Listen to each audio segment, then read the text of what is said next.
નમસ્કાર મિત્રો, ભારતીય ચર્ચના રચનાત્મક વિચાર મંચ ઉપર આપનું સ્વાગત છે. મિત્રો, આજે મારે એક ખુલીને વાત કરવી છે.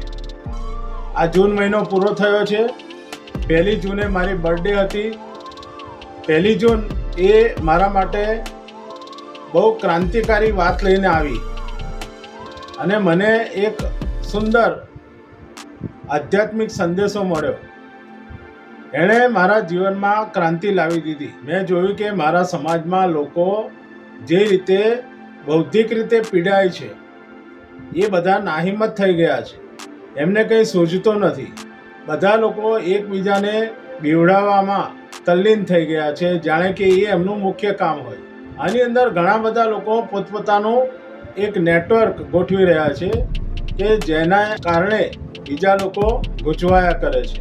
મને હમણાં એક વાત જાણવા મળી કે આ વિલ્સન પર વિશ્વાસ રખાય એમ નથી. હવે મને બહુ જ આનંદ થયો અને હું એમનો ખરેખર આભાર માનું છું કે જેમણે આ વાત કરી.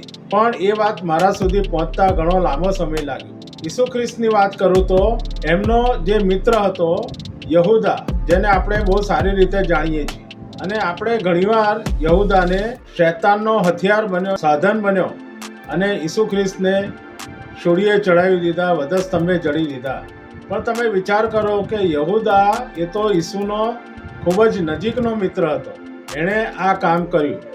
ઈસુ ખ્રિસ્તને બધી જાણકારી હતી કે યહૂદા શું કરવાનો છે. ઈસુ ખ્રિસ્ત એને ઘણીવાર કહે છે કે તારે જે કરવાનું હોય તે કર. એનો અર્થ એ થયો કે જે ઈસુનું વિઝન હતું, ઈસુની જે યોજના હતી, એનો યહૂદા એક ભાગ હતો. જો યહૂદા ના હોત તો ઈસુને વધસ્તંભે કેવી રીતે ચડાવે? તો આટલું કહીને હું મારી વાત પર છોડું છું. ખૂબ જ આભાર. અમારી વાત સમજ પડે તો ઠીક છે. આભાર.